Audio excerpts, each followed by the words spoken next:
মানুষ তর্ক বিতর্ক থেকে বিরত হও এবং ইবাদত শিখে নাও। শাহরু রমাদান আল্লাযী উনজিলা ফীহিল কুরআন, সামনে রমাদান মাস আসতেছে, যে মাসে কোরআন নাজিল হয়েছে। কতজন আমাদের মধ্যে আজকে এখানে আছে যারা কোরআন পড়তে যায়? আমিও এক অবাক মানুষ, আমি এমন একটা বোকা মানুষ। আমি এখানে মানুষকে বলতেছি যে সামনে যে রোজার মাস আসছে, এই রোজার মাসে আল্লাহ কোরআন নাজিল করছে। ওরা কতটুকু মূল্যায়ন করে, আমরা কতটুকু মূল্যায়ন করেছি এই কোরআনকে? পড়তেই জানি না, পড়তেই জানি না। এমন কিছু নিয়ে আলোচনা করছি। যাই হোক, আল্লাহ হেদায়েত দিলে তুমি আমার চাইতে বেশি জানবা, আমার উস্তাদের চাইতে বেশি জানবা, তার উস্তাদের চাইতে বেশি জানবা। হিদায়াত আল্লাহর কাছে, কল্যাণ আল্লাহর কাছে। আল্লাহ যার কল্যাণ চায় তাকে আল্লাহ দিনী শিক্ষা দান করে। হতে পারে তুমি আমার চাইতে অনেক উত্তম, তাই তোমাকে সম্মান করে বলে দিনী ভাই, সিয়ামকে আল্লাহ তাআলা ফরজ করেছেন। বলেছেন তোমরা যারা ঈমান এনেছো তোমাদের জন্য সিয়ামকে ফরজ করা হয়েছে, যেমন তোমাদের আগের লোকজনদের উপরে ফরজ করা হয়েছিল, যাতে তোমরা আল্লাহ ভীরুতা অর্জন করো। ও নারায়ণগঞ্জের মানুষ, ও রূপগঞ্জের মানুষ, তোমরা যদি চাও আল্লাহকে ভয় করবা। প্রশ্ন, কিভাবে আল্লাহ ভীরুতা অর্জন করব? তবে আল্লাহ বলছেন কামা কুতিবা আলাল্লাযীনা মিন ক্বাবলিকুম লাআল্লাকুম তাত্তাকুন, তোমাদের উপর সিয়াম ফরজ করা হয়েছে যেমন তোমাদের আগের লোকদের উপরে ফরজ ছিল। কেন সিয়ামকে আল্লাহ ফরজ করেছে? তুমি যদি রোজা পালন করো, তোমার ভিতরে আল্লাহ ভীরুতা, তোমার ভিতরে আল্লাহর তাকওয়া, আল্লাহর ভরসা, আল্লাহর ভয়, আল্লাহর ভালোবাসা বৃদ্ধি পাবে। তুমি সিয়াম ছাড়া আল্লাহ ভীরুতা এত সহজে কোনো কিছুতে পাবা না। জেনে নাও, যারা আমরা নিজেকে মুসলিম বলে দাবি করছি অথচ সালাত আদায় করি না, অথচ নিজেকে মুসলিম বলি, 90% মুসলমানের দেশ বলে চিল্লাচিল্লি করে বক্তব্য দেই, হোক সেটা রাজনীতির মাঠ, হোক সেটা ওয়াজের মাঠ, কিছু হইলে বলি 90% মুসলমানের দেশে এরকম চলবে না, ওই রকম চলবে না, ঠিক কিনা? জেনে নাও কত ভাগ মুসলমানের দেশ, এটা জেনে নাও। এত ভয় কেন? পার্সেন্টেজে এত তোমার সংশয় কেন? জেনে নাও না মুসলমান কত পার্সেন্ট। ইসলামের স্তম্ভ 5টি। কয়টি? জোরে বলেন, কয়টি? عن ابن عمر رضي الله عنهما قال, ابن عمر رضي الله عنهما বলেন, قال رسول الله صلى الله عليه وسلم, আল্লাহর রাসূল সাল্লাল্লাহু আলাইহি ওয়াসাল্লাম বলেছেন, বুনিয়াল ইসলামু আলা খামস, ইসলামের স্তম্ভ 5টি। মানে যেই লোকের কাছে এই 5টা জিনিস আছে শুধু সেই নিজেকে মুসলিম বলতে পারবে, এর বাইরে কেউ বলতে পারবে না। 90% 100% এখন বেরিয়ে যাবে। কত ভাগ মুসলমানের দেশ এটা? এখানে কতজন মানুষ মুসলমান? বের করতে কঠিন কিছু হবে না। আল্লাহর নবী সাল্লাল্লাহু আলাইহি সাল্লাম বললেন, শাহাদাতি আল্লা ইলাহা ইল্লাল্লাহ, যে এই সাক্ষ্য দেয় আল্লাহ ছাড়া সত্য কোনো ইলাহ নেই, ওয়া আন্না মুহাম্মাদার রাসূলুল্লাহ, আর মুহাম্মদ সাল্লাল্লাহু আলাইহি সাল্লাম হচ্ছে আল্লাহর বান্দা এবং আল্লাহর রাসূল প্রেরিত। ওয়া ইকামিস সালাহ, সালাত আদায় করে, ওয়া ইতাইজ যাকাত, এবং ধন সম্পদশীলরা যারা যাকাত দেয়, ওয়াল হজ, সমর্থবানদের মধ্যে যারা হজ করে, ওয়া সাওমি রমাদান, এবং রোজার মাসে যারা সিয়াম পালন করে। রাওয়াহুল বুখারী। আল্লাহর নবী বলছেন, বুনিয়াল ইসলামু আলা খামস, এই ইসলামটা 5টা খুঁটির উপরে টিকে আছে। যারা এই 5টা খুঁটিকে ধারণ করেছে তাদের মধ্যে ইসলাম আছে, তারা হচ্ছে মুসলমান। আর যে একটা ছেড়ে দিল, আর একটা ছেড়ে দিল, পড়ে গেল। সিয়াম ছেড়ে দিল, যাকাত ছেড়ে দিল, হজ ছেড়ে দিল, তৌফিক থাকা সত্ত্বেও সবচেয়ে হতভাগা হচ্ছে তারা, সবচেয়ে হতভাগা হচ্ছে তারা। নামাজ পড়তে টাকা লাগে না, নামাজ পড়তে ধনী হওয়া লাগে না, নামাজ পড়তে ফর্সা হওয়া লাগে না, নামাজ পড়তে হাত পা থাকা জরুরি নয়, নামাজ পড়তে মানে প্রতি ওয়াক্তে গোসল করা জরুরি নয়, নামাজ পড়তে দিনক্ষণ অপেক্ষা করে জেগেই থাকতে হবে, বসেই থাকতে হবে, দাঁড়িয়েই থাকতে হবে, কতক্ষণ ঘন্টার পর ঘন্টা তওয়াফ করতে হবে, এই ধরনের কোনো শর্ত নেই। মহিলা পুরুষের আলাদা বিধান নেই, ধনী দরিদ্রের আলাদা বিধান নেই। হতভাগা তারা যারা সালাতকে ত্যাগ করেছে। আল্লাহর নবী বলছে ইসলামের স্তম্ভ 5টি, আল্লাহকে সাক্ষী দেওয়া, ওনার রাসূলকে সাক্ষী দেওয়া এবং সালাত প্রতিষ্ঠিত করা, সমর্থবান যাকাত দেওয়া, সমর্থবান হজ করা। 11 মাস শেষে 1 মাস রোজার মাস যারা পেল তারা রোজা রাখবে, যারা তারাই হচ্ছে মুসলমান। এটা হচ্ছে ইসলামের স্তম্ভ। কয়েকটি কাজ একনিষ্ঠভাবে করলেই আমরা জান্নাতে প্রবেশ করতে পারি, যার অন্যতম হলো সিয়াম। জান্নাতে প্রবেশ করতে চান কারা? অনেকগুলো সহজ পদ্ধতি রয়েছে, একটা আমি আজকে উল্লেখ করব এখানে। আন জাবিরিন রাদিয়াল্লাহু আনহু, এটা নারায়ণগঞ্জ, আপনারা না করিয়ে ঢাকা শহর। সব মানুষ এখানে বইঙ্গে ওদের এলাকায় এসে কাজ করে, ওরা পয়সা অহংকারী দাম্ভিক, ওরা বহু যুক্তি এর আগে উঠেছে। ঢাকা বেড়াই, বংশাল পুরান ঢাকা, এই নারায়ণগঞ্জ, তারপর হলো কেরানীগঞ্জ, ওদিকে হলো গাজীপুর, টঙ্গী, বাংলাদেশের সব হুজুরকে ওরা তুলছে, ওয়াজ করে আইনে আইনে হুজুরদেরকে ফর্মে তুলে দিচ্ছে। ওরা চিল্লাচিল্লি করবে না, ওয়াজে সে কে করবে? সব মানুষ ওদের ভাড়াটিয়া। এখানে যদি আমি ভাড়ায় থাকতে আসি, আমার কোনো আত্মীয় স্বজন নাই, ওর বাপ দাদা 14 গোষ্ঠী এখানে, ওর শক্তিগত, ও কথা বলবে না, কে কথা বলবে? হ্যাঁ, না করছেন আপনার এত বড় সাহস হবে? ছোট ভাই এখানে এসে বলো, তোমার এলাকা, তোমারই তো ক্ষমতা, তুমি বলবে না, কে বকবক করবে? কে বলবো? তুমি না করেন না প্লিজ, আমাকে নিয়ে আসতে কথা বলতে, আমি ওদের সাথে কথা বলবো। ছোট ভাই তোমরা এখানে এসে কথা বলো, আরে ঢিঙ্কা চিকা লাগাই দাও, সমস্যা কোথায়? কি বলো? তুমি যুবক না, তোমার চুল এত লম্বা, কি সুন্দর করে ছাড়াইছো তুমি, কতক্ষণ পরে এমন করো? তুমি তো স্মার্ট, তুমি, আরে ভাই কি বলো? এদেশের মেয়েরা তোমার জানে না, দেখে না 100-200 মেয়ে তোমার জন্য মানে হাত টাত কেটে পাগল হয়ে পড়ে যাবে। তুমি এত সুন্দর জানো, তুমি কত জ্ঞানী বুদ্ধিমান, তোমার কত পয়সাওয়ালা, তুমি কি ট্যালেন্ট, তুমি কি ক্লেভার, তুমি কি বিচক্ষণ, এদেশের মেয়েরা জানেই না, থাকলে তোমার জন্য সিরিয়াল ধরে দাঁড়িয়ে থাকতো। তুমি তো সুদর্শন, তুমি কথা বলবো না, কি বলবে বলো?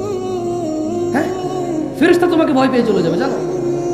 তোমার জন্য ফেরেশতা গুনাহ লিখবে মনে করো, এত বড় সাহস ফেরেশতা রয়ে গেছে, রূপগঞ্জের ছেলের নামে গুনাহ লিখবে, কি বলেন? ফেরেশতার এত বড় ক্ষমতা? হেই, দেখে ফেরেশতার নাম কি? এই ফেরেশতার নাম কি যে ফেরেশতা রূপগঞ্জের মানুষের নামে, এখানকার স্থানীয় পোলা পাইন, হ্যাঁ, হুন্ডা চালায়, পালসার 120-এ চালায়, ভিডিও করে, এত ক্ষমতাবান, এত দ্রুত গতির ছেলে মেয়ে গুনাহ কোন ফেরেশতা লিখবেন? নাম কি? পাগল নাকি আপনারা? খবর তো ওদের সাথে কিছু বলেন না, পাপ হবে আপনার। যারা ওদেরকে চুপ করতে বলতেছেন, আপনার সমাজের পাপ হবে। কেন বলতেছেন ওদের চুপ করতে? হ্যাঁ, ওরা এখানে বক্তা নিয়ে আসছে টাকা দিয়ে, বক্তার কথা বলবে, ওর কথা বলবে, না করবে কেন বক্তা? কারা কারা জান্নাতে প্রবেশ করতে চান? আল্লাহ তাআলা তৌফিক দান করুন। হাজারো পথ আছে জান্নাতে প্রবেশ করার। বনি ইসরায়েলের এক মহিলা কুকুরকে পানি পান করে জান্নাতে যান। বনি ইসরায়েলের 1,99,000 লোককে হত্যা করার পর আরো একটা 100টা পূরণ করার পর জান্নাতে যাওয়ার বহু পথ আছে। জান্নাতে যাওয়ার বহু পথ আছে। আজকে একটা নিয়ে না হয় কথা বললাম। আন জাবির রাদিয়াল্লাহু আনহু, জাবির রাদিয়াল্লাহু আনহু থেকে বর্ণিত, তিনি বলেন, আপনারা মনোযোগ দিয়ে শুনুন, আমি আপনাদেরকে প্রশ্ন করব, জবাব দিন, কেমন? মনোযোগ দিয়ে শুনিয়েন। আন্না রাজুলান সাআলা রাসূলুল্লাহি সাল্লাল্লাহু আলাইহি ওয়াসাল্লাম ফাকাল, একজন ব্যক্তি আল্লাহর রাসূল সাল্লাল্লাহু আলাইহি সাল্লামকে ওনার কাছে এসে জিজ্ঞেস করলো এবং বলল, একজন লোক আল্লাহর নবীর কাছে এসে বলল, আরাআইতা ইযা সাল্লাইতুস সালাওয়াতিল মাকতুবাত ওয়া সুমতু রমাদান ওয়া আহলালতুল হালাল ওয়া হাররামতুল হারাম ওয়া লাম আজিদ আলা যালিকা শাইআ আদখুলুল জান্নাহ ইয়া রাসূলুল্লাহ। কারা কারা জান্নাতে যেতে চান? আল্লাহ আল্লাহ আল্লাহ। জাবির রাদিয়াল্লাহু আনহু, সুবহানাল্লাহ, এই কাফের মুশরিক হয়ে যায় মানুষ নামাজ না পড়লে, এটাও জাবির রাদিয়াল্লাহু আনহু থেকে বর্ণিত হাদিস। ওনার হাদিসগুলো আমার এত ভালো লাগে, ওনার বর্ণিত হাদিসগুলো, সুবহানাল্লাহ, একেবারে এখন আমাদের জন্য এগুলো, মানে এখন একদম কোন যে বলে না, ট্রেন্ডে চলে। কিসে চলে? ট্রেন্ডিং এ আসলে। দেখেন উনি কি বলতেছে, যে একজন লোক এসে বলল, ইয়া রাসূলুল্লাহ, আমি যদি দিনে শুধু 5 ওয়াক্ত ফরজ সালাত, সুন্নত নফল করবে, এটা সে বলে নাই, বুঝতে পারছি না, পারি না, আমি না করছি, কে সুন্নত নফল করতে না করছি না আমি এখন? এই যে ইউটিউবার এখানে লিখবে, তো ইউটিউবার আছে, ও বলবে এই দেখুন জামশেদ মজুমদার বলছে সুন্নত পড়া লাগবে না, ও টাইটেল দিবে। আমি বলছি এরকম, আমি বলছি এক লোক আল্লাহর নবীকে এসে বলল, ইয়া রাসূলুল্লাহ, আমি দিনে শুধু ফরজ নামাজ পড়বো, তো ফরজ নামাজ কয় রাকাত? ফরজ নামাজ কয় রাকাত? কেউ যদি বলে আমি শুধু ফরজ পড়বো, সে কি নফল পড়বে বলছে? সুন্নত পড়বে বলছে? তাহাজ্জুদ পড়বে বলছে? ঈদের নামাজের কথা তো সে বলে নাই। কোন নামাজের কথা? ঈদের নামাজের কথা সে বলে নাই, ঈদ তো ফরজ। সে বলল, আমি যদি আল্লাহর নবী দিনে শুধু ফরজ নামাজ পড়ি, আর আল্লাহর নবী এই শাওয়াল মাসের রোজা, সোমবার বৃহস্পতিবার রোজা, কোনো রোজা আমি রাখবো না, আল্লাহ, আমি একবারে বছর শেষে যখন রমজান মাস আসবে চন্দ্র দেখে রোজা রাখবো, যদি 29 দিনের মাস হয় 29 দিন না। উনি এভাবে বলে নাই, উনি মূলত বলছে কি, আল্লাহর নবী, আমি যদি শুধু ফরজ নামাজ পড়ি আর রমাদানে সিয়াম পালন করি এবং হালালকে হালাল বলি, হারামকে হারাম হিসেবে মেনে চলি, ওয়ালাম আজিদ আলা যালিকা শাইআ, আল্লাহর নবী, আমি যদি খালি রোজা রাখি রমজানে, আর যদি আমি 5 ওয়াক্ত নামাজ পড়ি ফরজগুলা কোনগুলা বাদে, আর আপনি যত কিছুকে হারাম বলছেন আমি এগুলো মাইনা চলি, আপনি যত কিছুকে হালাল বলছেন এটাকে আমি হালাল হিসেবে নিই। এবং আল্লাহ নবী, আপনাকে আমি বলে দিই, সারা দিনে আমি আর কোনো ইবাদত করবো না। কি করবে না? কি করবে না? এক ব্যক্তি বলতেছে, জামশেদ মজুমদার বলতেছে, কাকে বলতেছে? আল্লাহ নবীকে বলতেছে। এই হাদিস পাইলাম কোত্থেকে? জাবের রাদিয়াল্লাহু আনহু থেকে বর্ণিত। এটা মুসলিমের হাদিস। ওনাদের কিসের হাদিস? সহিহ মুসলিমের হাদিস। কিসের হাদিস? সহিহ মুসলিমের হাদিস। এখন ওই লোক বললো যে আল্লাহর নবী, এবং এর চেয়ে মানে নামাজ রোজা আর হারাম আর হালালের এর চেয়ে আমি যদি কিছুই বৃদ্ধি না করি, আমি যদি আর কোনো ইবাদতই না করি, আমি কি জান্নাতে প্রবেশ করবো হে আল্লাহর রাসূল? বল। আল্লাহর নবী বলল যে না, তুমি জান্নাতে যাবে যদি ন্যূনতম কি করেন, ভাই পানি টানি খাবেন, ওয়াজ খাই ফেলিয়েন না, পানি খান, ভাত খান, মাছ খান, ওয়াজ খাই ফেলিয়েন না ভাই, তাহলে আয়সা আসাটাই মানে বৃথা হবে। হ্যাঁ, ওই লোক কি বলছে, সে কি করবে? আর কোন মাসের রোজা রাখবে? হালালকে কি বলবে? হালালকে কি বলবে? হারামকে কি বলবে? কেউ যদি কাউকে স্মরণ করতে গিয়ে গান বাজনা বাজায় যদি দিবস পালন করে, এটাকে কি বলবে? সে কি বলবে? সেটাকে যদি কোনো বইতে লেখা থাকে ধর্ম মানুষে তৈরি করেছে, সে কি বলবে এটাকে? যদি বিয়ের মধ্যে মত থাকে, সে কি বলবে এটাকে? এদেশের সবচেয়ে শ্রেষ্ঠ স্মার্ট মানুষ বিয়েতে গায়ে হলুদ করে, সে কি বলবে এটাকে? এই দেশের সবচেয়ে ভদ্র মানুষ তার শালীকে নিয়ে একসাথে সফর করে, সে কি বলবে এটাকে? এই দেশের সবচেয়ে বুদ্ধিমান শিক্ষিত মানুষটা সিগারেট খায়, সে কি বলবে এটাকে? এদেশের সবচাইতে ক্ষমতাবান মানুষ, সবচাইতে ক্ষমতাবান মানুষ কোন একটা আইন পাশ করলো যে মডেল লাইসেন্স দিয়ে দিবে, সে কি বলবে এটাকে? তাহলে সে প্রত্যেকটা হারামকে কি বলবে? প্রত্যেকটা হারামকে কি বলবে? তাহলে শুধু নামাজ পড়বে, রমজানের রোজা রাখবে, আর যত কিছু আল্লাহ হারাম করছে ওটাকে কি বলবে? মেনে চলবে। আর হালালকে কি বলবে? হালালকে কি বলবে? মানে চাস্তো ভাইয়ের মেয়ে, আপন চাস্তো ভাইয়ের মেয়ে, মানে আপন ভাই না, চাস্তো ভাইয়ের মেয়ে দেখা দিবে না, প্রয়োজনে বিয়ের প্রস্তাব দিবে বা দিবে না, যদি পছন্দ হয় প্রস্তাব দিবে, এটাকে হালাল মনে করবে। বুঝতে পারি? বুঝতে পারি? ভাগ্নি বিয়ে করে ফেলবেন নাকি? জবনাটাই কি আমার চলে আসছে? জবনাটা কি আসছে? চাস্তো ভাই মেয়ে বিয়ে করে যায় না? জবন তো কি আমার চলে আসছে? কি বলেন? ভাগ্নি বিয়ে করে ফেলবেন ভাই? শোনেন না, মামা মামা মামা মামা উনি বলতেছে যে আমার আপন ভাই বা তদর করেন আমার মেয়েরা আমার শাস্তি খুব কি শোনা, খুব শোনা। হঠাৎ করে মেয়ে ভূমি করে, হঠাৎ করে মেয়ে কি করে না, বাসে উঠে মাথা করে ভূমি করে না, ঘরে থাকতে করে। আরে ভাই বাস উঠলেও নাকি ভূমি করে? ভাই বাসে উঠে ভূমি করে নাই, হঠাৎ করে মেয়ে ভূমি করে। এরপরে মেয়ের মা কাঁদে, আল্লাহ আল্লাহ আল্লাহ খাইছে রে, আমার খাইছে। কি বললো? আমি কি ক্ষতি করছি? আমি কি ক্ষতি করছি? মানে এখন অন্য কোনো পোলায় দ্বারা যদি ভূমি করতো তাহলে তো বিয়ে দিতে পারতো। আমার আপন স্বাস্থ্য ভাই ভাই লোক এমনি, আমার বাগনি মাও বাগনি কেমনি বিয়ে দিবে? ভাই খাইছে খাইছে খাইছে, আমি সে আমি মুখ দেখানোর জায়গা নাই। মানে অন্য কারোর সাথে হলে জায়গা থাকতো, বুঝছেন? অন্য কারোর সাথে জানা হলে মুখ দেখানোর জায়গা থাকতো, স্বাস্থ্যের সাথে হবে না।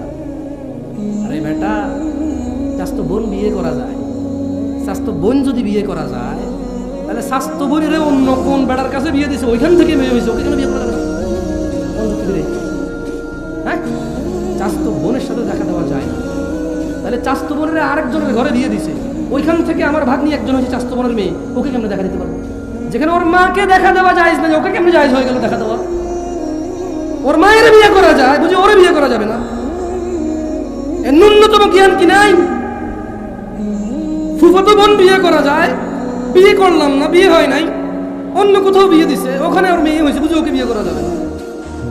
আমার আপন ফুফির ঘরে হয়েছে, ওরে বিয়ে করা যায়, কোথায় কার কাছে বিয়ে দিছে, বুঝি ওরে বিয়ে করা যাবে না? কোন জমানা এসে গেল? কিয়ামত চলে আসছে। কিয়ামত তো আসছে যেদিন থেকে আমরা কোরআন হাদিস শিখি। তাহলে ওয়াহলালতুল হালাল, হালালকে হালাল কি করবে সে? দিনে দিনে দিনে আর বছরে কয় মাস? আর হালালকে কি বলবে? হারামকে কি বলবে? আর কি করবে না? আর কি করবে না? এবং আল্লাহ নবী কি বলছে? আল্লাহ নবী, আমি যদি আর কিছু না করি আমি কি জান্নাতে যাব? আল্লাহ নবী কি বলছে বলেন? আমার সাথে বলেন যে ক্বালা নাআম। সবাই জোরে বলেন ক্বালা নাআম। আল্লাহ বলছে। কি বলছে? নাম বলে, নাম। কি বলছে উনি? নাম মানে হ্যাঁ, মানে কি? হ্যাঁ। এবারে আসেন, এই লোক এবার কি করবে? মানে এই লোকে বললো যে শুধু ফরজ নামাজ পড়বে, রমজানের রোজা রাখবে, হালালকে হালাল বলবে, হারাম মেনে চলবে। আল্লাহ নবী বললো যে হ্যাঁ, আর যদি বেশি কিছু নাও করো জান্নাতে যাবা। এইবারে এই লোক কি করছে জানেন? চিন্তা করেন এই লোক কত ডেঞ্জারাস লোক ছিল। আল্লাহ সন্তুষ্ট হয়েছে, সে সঙ্গে সঙ্গে বলে উঠলো, ওই লোকটা আল্লাহ নবীকে সামনে রেখে বললো যে আল্লাহর কসম, আমি এই 5 ওয়াক্ত নামাজ আর রমজানের রোজা হারামকে মেনে চলবো, হালালকে হালাল বলবো, আর কিচ্ছু বেশি করবো না, আল্লাহর কসম। সে আল্লাহ নবীকে বলেছে যে আল্লাহ নবী, আল্লাহর কসম, আমি আর কোনো বাড়তি ইবাদতই করবো না, আমি এটা বলে কি করবো, আমি আর বেশি কিছু করবো না, এগুলো করবো। আল্লাহ নবী কিন্তু বলে নাই কিছু, বলছে জান্নাতে যাবে। কোথায় যাবে? কোথায় যাবে? ইয়া মুসলিম, আহা মুসলমান, দিনে 5 ওয়াক্ত নামাজ জান্নাতে যাওয়ার কত বড় পথ দেখছো? কত বড় পথ জান্নাতে যাওয়ার, দিনে 5 ওয়াক্ত সালাত। আর এই রমাদান মাস কত বড় পথ, হারামকে মেনে চলবে। দাড়ি কাটা নেকি না হারাম? টাকুর নিচে প্যান্ট পরা নেকি না হারাম? সিগারেট তামাক জর্দা খাওয়া নেকি না হারাম? গালাগালি করা, মারামারি করা, অহংকার করা, মজলিসের পরিবেশ নষ্ট করা, মিছা কথা কওয়া, বাপ মায়ের সাথে বেয়াদবি করা, স্ত্রীকে অন্যায়ভাবে আঘাত করা, যৌতুক নেওয়া, স্ত্রীকে তুচ্ছ তাচ্ছিল্য করা, সন্তানদের প্রতি অযত্ন হওয়া, পিতামাতার প্রতি অবাধ্য হওয়া। ওই লোকটা বলছে যে সে এগুলো করবে। সে কখনোই তার পিতামাতার অবাধ্য হবে না, যেহেতু এটা হারাম। সে কখনোই দাড়ি কাটবে না, যেহেতু এটা হারাম। এটা এখানে বলে নাই, যেহেতু সে বলছে হারাম মেনে চলবে। কি মেনে চলবে? কি মেনে চলবে? সে সুদ খাবে না, ঘুষ খাবে না, মিথ্যা কথা বলবে না, দাড়ি কাটবে না, টাকুর নিচে প্যান্ট পরবে না, সে মারামারি করবে না, গালাগালি করবে না, বাপ মায়ের উপর অভদ্র হবে না, কোনো মানুষের উপর জুলুম করবে না, সে গান বাজনা শুনবে না, সে জানা করবে না, সে নেশা করবে না। যেহেতু এগুলো কি, এগুলো কি, এইসব এই দেখেন, গুনাহ করতে কষ্ট করা লাগে, জানেন? কিছু না করলেই গুনাহ হয় না। ধরেন আপনি মদ খাবেন না, এটাই আপনার কি খাবেন না ভাই, নামাজ পড়তে যেরকম বলছে ওটা বলছে যে খাইও না, তার মানে আপনার কষ্ট কি বলেন? ভাই খাবেন না, এতে কি কষ্ট? তো তাইলে আমরা তো খাচ্ছি। এই যে ছেলেগুলো 5-10টা মেয়েকে দেখে এভাবে ওদের কখন আছে, 11টা বাজে গাড়ি বাইরে করবে, কখন মোবাইলের কারণে একটা করে বসে বসে ছবি দেখবে, খালি এই ধান্দা। ও ভাই, তোমার শরীরে যতটুকু যৌবন আছে না, আল্লাহ যতটুকু দিছে যৌবন ওটুকুই, এবার কি নষ্ট আরেকজনের মেয়ের ইজ্জত নষ্ট করে ভোগা ভাগা দিয়ে ওর সাথে এই যৌবন কাটাবা, নাকি বিয়ে করে বিবাহিত স্ত্রীর সাথে কাটাবা? এই একটুকু যৌবন, বুঝছো? যেরকম তোমার কাছে 100 টাকা থাকলে 10 টাকা খরচ করে ফেলে আর কত থাকে? ধরেন এক লোকের কাছে 100 টাকা আছে, কত আছে? 5 টাকার মদ খেলো, কি খেলো? 5 টাকার গাঁজা খেলো, কি খেলো? 5 টাকা দিয়ে, তারপরে 5 টাকা দিয়ে সে মুখ খেলো, কি খেলো? 5 টাকায় ঘু খেলো, কি খেলো? 5 টাকা ছিঁড়ে ফেলে দিছে। এভাবে তার 25 টাকা চলে গেলে আর কত থাকে? কত থাকে? আর বাকি 25 টাকা দিয়ে সে কি করলো? এইভাবে পেঁচাইয়া সিগারেট জ্বালায় খাইয়ে ফেললো। বাকি 25 টাকা কি করলো? এইভাবে পেঁচাইয়া সিগারেট বানাইয়া এর ভিতরে সাদা পাতা জর্দা মাথা বংবান দিয়া উড়াই দিল। টাকা আর কত থাকে? এবার যদি এই 50 টাকার নোট ভূগোলের নিচে নিয়ে যদি দৌড়াদৌড়ি করে, এটা 100 টাকা হবে? বালিশের নিচে রেখা 100 হবে? হবে 100 টাকা? এমনি এমনি ঘটাঘটি করলে হবে? ছোট ভাই, যৌবনটা তো এরকম আল্লাহ দেওয়া রিজিক, যতটুকু আল্লাহ রিজিক দিয়েছে অতটুকুই। এখন আজে বাজে কাজে নষ্ট করবা, আজে বাজে কাজে নষ্ট করবা, পরে তোমার স্ত্রী বঞ্চিত হবে, ওখানে তুমি লাঞ্ছিত হবা, ওখানে তুমি কথা বলার জন্য তোমার কতটুকু তোমার সৎ সাহস থাকবে না, তোমার বউ তোমার উপরে চিল্লাবে, কারণ তুমি তোমার রিজিক আগেই নষ্ট করে বসে আছো। এরপরে রসুনের পুষ্পগুলোর নিচে দিয়ে হাঁটা লাভ হবে না। বুঝে আসছে? রিজিককে সম্মান করো। এই সুস্থতা আল্লাহর দেওয়া রিজিক, এই যৌবন আল্লাহর দেওয়া মহারিজিক, এই সম্পদ আল্লাহর দেওয়া মহারিজিক, এই জ্ঞান আল্লাহর দেওয়া মহারিজিক, এই চোখ আল্লাহর দেওয়া রিজিক, এই মুখ আল্লাহর দেওয়া রিজিক, এই দুহাত দুপা আল্লাহর দেওয়া রিজিক, এই সুখ দুঃখের অনুভূতি আল্লাহর দেওয়া রিজিক। এগুলাকে পরোয়া করো। আবু হুরায়রা রাদিয়াল্লাহু আনহু, ও ভাইরা আমার, জান্নাতের দরজা খুলবে সামনের মাসে, কারা কারা ওই দরজায় প্রবেশ করবে সিদ্ধান্ত নিয়ে নাও।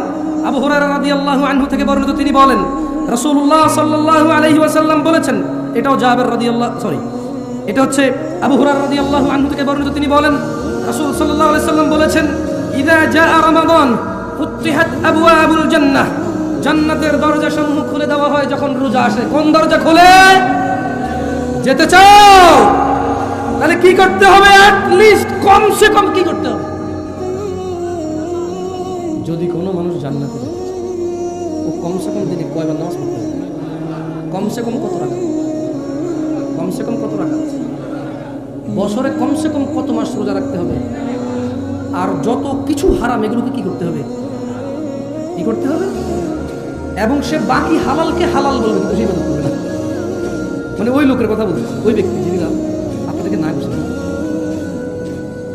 যারা যারা লেখাছেন টাকা দিবেন, পরে বলেন না যে ভাই আমি আর কিছু করবো, শুধু নামাজ পড়ে বলতে রাখবে, এই ঘটনা আমার ঘটাই দিতে হয়। যতদিন ওয়াজ করছি, যতটুকু সঠিক বোঝার কথা অতটুকু না বুঝে মানুষ শুধু যতটুকু ভুল বোঝার অতটুকু বুঝছে। আমি আপনাদের অনুরোধ করি, বলবো বুঝিয়েন না, সমস্যা নাই, ভুল বুঝিয়েন না, কেমন কিচ্ছু বুঝিয়েন না, অসুবিধা নাই, ক্ষতি নাই। ভুল বুঝলে অনেক ক্ষতি ফিতনা হয়ে যাবে। আল্লাহর নবী বলছেন, যখন রমাদান আসে জান্নাতের দরজা সমূহ খুলে দেওয়া হয়, অগল্লিকাত আবওয়াবুন নার, জাহান্নামের দরজা বন্ধ করে দেওয়া হয়, ওয়াসুফিদাতিশ শায়াতিন, শয়তানদের বন্দী করে ফেলা হয়। আচ্ছা, রোজার মাসে যদি শয়তান বন্ধ হয়ে থাকে, তো রোজা রাখে না যেই লোকটা, সিগারেট খায়, জানা করে, দিনের বেলায় স্ত্রী সহবাস করে, মুসলমান বলে নিজেরে, ইয়াতে কোন শয়তানে করে? ভুল বলছে। আল্লাহ বলছেন মিনাল জিন্নাতি মিনাল জিন্নাতি মিনাল জিন্নাতি, তার মানে শয়তান কয় প্রকার? জিন শয়তান, মানুষ শয়তান। যেটা মানুষ শয়তান আউযুবিল্লাহ বললে সহজে এটা যায় না, জিন শয়তান ওটা সহজে চলে। আল্লাহ আমাদেরকে বুঝার তৌফিক দান করুন। যাই হোক দিনী ভাইরা, এই বিভ্রান্তিতে পড়বেন না যে রমাদান 10 দিন রহমত, 10 দিন নাজাত, 10 দিন মাগফিরাত, এরকম 10 দিন ভাগ করিন না, কেমন? আবু হুরায়রা রাদিয়াল্লাহু থেকে বর্ণিত, তিনি বলেন আল্লাহ নবী সাল্লাল্লাহু আলাইহি ওয়াসাল্লাম বলেছেন, আদম সন্তানের প্রতিটি কাজই তার নিজের জন্য, রোজা ব্যতীত। কেননা সিয়াম আল্লাহর জন্য, আর আল্লাহ এটা প্রতিদান দেবে সুবহানাল্লাহ। যাই হোক, আমি আসলে আপনাদের এখানে আর বেশিক্ষণ বসায় রাখবো না। একটা হাদিস মুখস্থ করে দিয়ে চলে যাবো, যদি আপনারা মুখস্থ করবেন, তাহলে কিন্তু কয়েকবার পড়তে হবে। রাজি আছেন আপনারা? যখনই আমি বুঝবো যে আস্তে আস্তে বলতেছেন, তখন আমি ফিনিশ করে এখান থেকে দিতে যাবো। এর আগে আমি পড়াবো। বলেন, আন সাঈদ ইবনুল মুসাইয়িব রাদিয়াল্লাহু আনহু, রাদিয়াল্লাহু আনহু, নবী বলেন, মুখে মুখে বলেন, রাদিয়াল্লাহু আনহু, আপনি বলেন রাদিয়াল্লাহু আনহু, আন সাঈদ ইবনুল মুসাইয়িব রাদিয়াল্লাহু আনহু, সাঈদ ইবনে মুসাইয়িব রাদিয়াল্লাহু আনহু থেকে বর্ণিত, তিনি বলেন আল্লাহর নবী সাল্লাল্লাহু আলাইহি ওয়াসাল্লাম বলেছেন, বাইনানা, জোরে বলেন, বাইনানা ওয়া বাইনাল মুনাফিকিনা শুহুদুল ইশা ওয়াস সুবহ লা ইস্তাতিউনাহুমা। সাঈদ ইবনে মুসাইয়িব রাদিয়াল্লাহু আনহু থেকে মুসলমান মানে আল্লাহর উম্মত বা আল্লাহর বান্দা, আর যারা আল্লাহকে অস্বীকার করে, মুনাফিক, কাফির, মুশরিক, এখানে মুনাফিক কথা বলতে বুঝছেন? জাবির রাদিয়াল্লাহু আনহু থেকে দুইটা হাদিস আছে, একটাতে মুশরিক বলা আছে, একটাতে মুশরিক কাফির, দুইটা বলা আছে, কেমন? সরি, একটাতে কাফির বলা আছে, আর একটাতে মুশরিক কাফির। তো জাবির রাদিয়াল্লাহু আনহু থেকে বলেন, তিনি বলেন আল্লাহ বলছেন, নিশ্চয়ই মুনাফিক আর মুসলমানদের মধ্যে পার্থক্য হচ্ছে ঈশা আর ফরজ নামাজ ত্যাগ করা। কারণ মুনাফিকের জন্য ফজর আর ঈশা পড়া কষ্ট হয়ে যায়। কত ভাগ মুসলমানদের? হ্যাঁ, এখনো 90 ভাগ। কমে না রে ভাই, কমে না। কত মানিত মান তো দিয়ে যায়, এখনো কমে না 90 ভাগ। হ্যাঁ না, ও মার খেয়ে বলি, বড় বড় হুজুর বা রাজনীতির নেতারা সবই জায়গায় এসে কথা বলে 90 ভাগ। কি কয় 90 ভাগ? মুসলমানদের হয় কেমনে আসলে? মানে কোন কাজ করে, মানে মুসলমান কোন কোন কাজে মুসলমান হয়? আমরা তো জানি যে অনেক কাজে মুসলমান তো চলে যায়। এখন যাই হোক, কেউ যদি আল্লাহকে মেনে চলে মুসলমান হয়, তাহলে ওকে আল্লাহ জান্নাত দেবে। আর যদি কেউ মানুষকে মেনে মুসলমান হয়, ওই মানুষের যা ক্ষমতা সে তা দিবে তাকে, যদি পারে বাঁচাবে।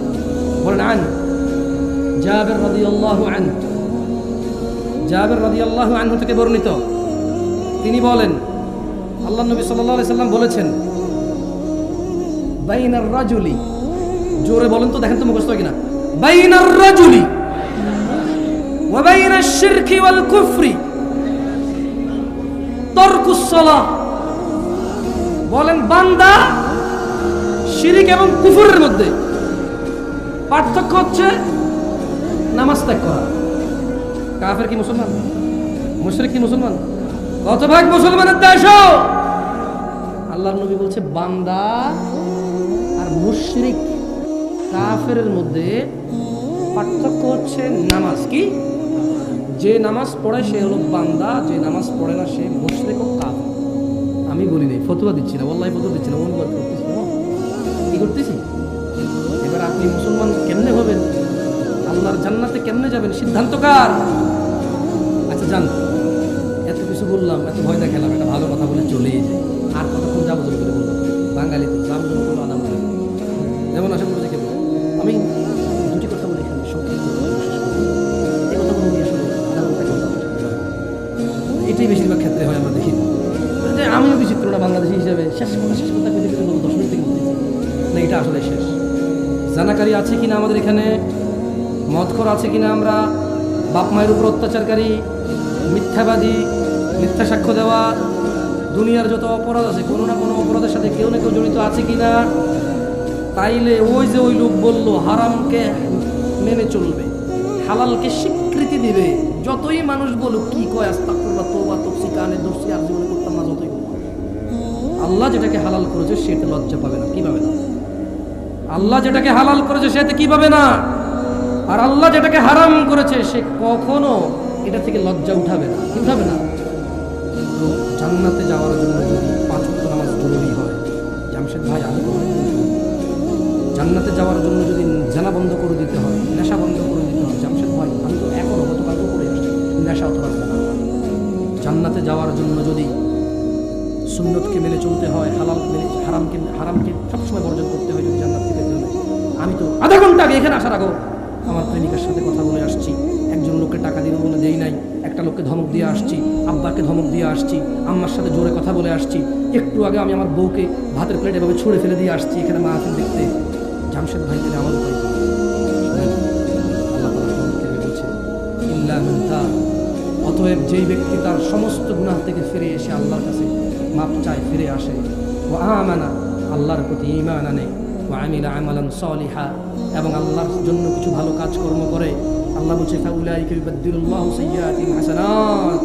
তাহলে তার পিছনের যত লিটার মদ খেয়েছে, পিছনে যত লক্ষ কোটি লিটার মদ খেয়েছে, যত ইয়াবা গাঁজা খেয়েছে, যত কিছু করেছে, যত অপরাধ সে করেছে, ফাউলাইকা আল্লাহ তার সমস্ত গুনাহকে বদল সাইয়্যাতিহিম, তার গুনাহকে বদল করবে হাসানাত, এই মাফ করবে বদল করে নেকি বানায় দেবে গুনাহ। সিদ্ধান্ত এতদিন যা করেছেন যদি ঈমান আনেন, আল্লাহর কাছে ফিরে আসেন, ঈমান আনেন, ভালো কাজ করেন, তাহলে পিছনের যত গুনাহ আছে আল্লাহ নেকিতে পরিবর্তন করে দেন। এখন আপনি আজকে ফজর থেকে নামাজ শুরু করবেন কিনা, এখান থেকে গিয়ে উজু করে ঈশান নামাজটা পড়ে ফেলবেন কিনা সিদ্ধান্ত। সিগারেটের যে প্যাকেটটা আছে ছুঁড়ে ফেলে দেবেন কিনা। শেভ করা লোকটা আপনি এভাবে হাত দিয়ে কি বলবেন মুচকি হেসে, আসলে প্রতি সপ্তাহে শেভ করে দেয়, কাটি আবার উঠি, কাটি আবার উঠি, এর চেয়ে বলে নবীর ভালোবাসায় দেখিয়ে দেয়, যা আরও ভালো কিছু করা লাগে, আরও ভালো টাকা বেঁচে, আরও ভালো মানুষ একভাবে দাঁড়িয়ে না চোখে দেখে চোখ সৌন্দর্য চলে আসবে, আরও ভালো সুন্নতের আমল হয়ে গেল, আরও ভালো। এবার শরমে লজ্জায় অনেক কিছু বলা যাবে না, মানুষ বলবে যে মুখে দাঁড়িয়ে রেখে তুই কী করস।